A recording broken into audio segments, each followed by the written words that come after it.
Tere, Kristiina! Millest me täna räägime? Tere! Tahaksin täna rääkida natukese poes käimisest, mida valida poelettidelt ja mida mitte. Aga alustame sellest, et miks ma pean tegema poes häid valikuid? Mida paremaid valikuid sa poes teed, seda tasakaalukamalt sa kokkuvõttes toitud ja seda parem on see sinu tervisele. Aga too meile näited, et millised on need head valikud poes.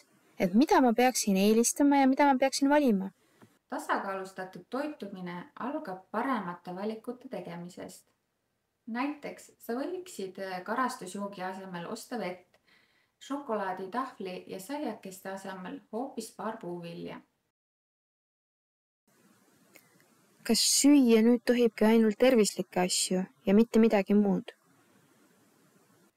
Ükski toiduaine pole tegelikult tervislik või mittetervislik. Süüa võib kõike, ka saiakesi ja šokolaadi, kuid seda võiks ikkagi teha mõõdukalt ja mitte üle pingutada. Räägi meile, kuidas sina poes teed häid valikuid. Kas sul on jagada mõnda nippi meile? Jagan sinuga oma nippe näiteks. Koosta enne poodi minemist nimekiri. Kui paned kõik vajamineva kirja ja võtad nimekirja poodi kaasa, ostadki suurema tõenäosusega ainult neid tooteid. Mitte ei pane toidukorvi igat ettejuhtuvat ahvatlust. Teine nipp ja väga tähtis nipp. Söö ja joo enne poes käiku alati midagi. Kui lähed tühja kõhuga või janutundega poodi, tunduvad paljud tooted palju ahvatlevamad, kui nad tegelikult on. Kui võimalik, käi poes nädala sees või hommikul vara, siis saad oma nimekirjale keskenduda ja rahulikult ringi vaadata.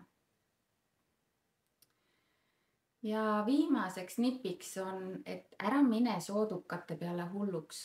Kuigi mingi toode võib olla odavam, ei tähenda see kohe seda, et pead seda ostma. Mõtle iga ostu puhul, kas sul ikka on seda vaja. Selliseid nippe kasutades on sul poes käies palju lihtsam ahvatlustele vastu panna. Aga mida siis teha, kui ma olen juba poes ja midagi väga tahan osta ikkagi? Mina mõtlen alati nii, et kas ma tõesti tahan enda raha kulutada asjadele, mis minu tervisele tegelikult head ei ole. Kuluta raha ikka nendele asjadele, mis sinu tervist toetavad. Okei, asi läks kohe palju selgemaks. Ehk, kui ma tahan poes teha paremaid valikuid ja ma tahan, et mul jääks rohkem raha järgi, siis esiteks ma pean juba kodus välja mõtlema, et mida mul on siis üldse sealt poest vaja. Kui ma olen välja mõelnud, mida ma poest tahan, siis ma pean tegema ostunimekirja. Ja hästi oluline asi oli nüüd see, et ennem kui ma sinna poodi üldse lähen, ma pean sööma oma kõhu täis ja jooma vett, sellepärast, et kui ma lähen poodi nii, et mul on suur joogijanu või ma tahaksin süüa, et siis suure tõenäosusega ma ostan asju, mida ma ei peaks ostma.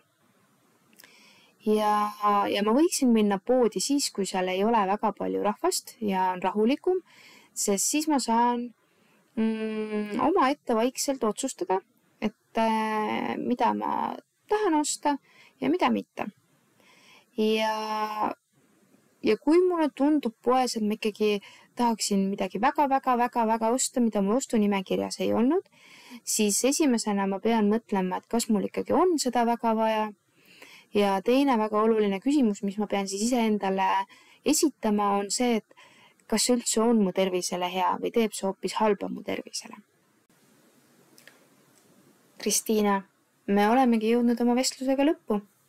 Suur aitäh sulle, et sa leidsid aega, et meiega jagada neid vajalikke nippe, kuidas käia poes ja teha seal häid valikuid. Ning meie soovime sulle omalt poolt kõike head. Aitäh sulle kuulamise eest ja loodan, et sul oli huvitav kuulata.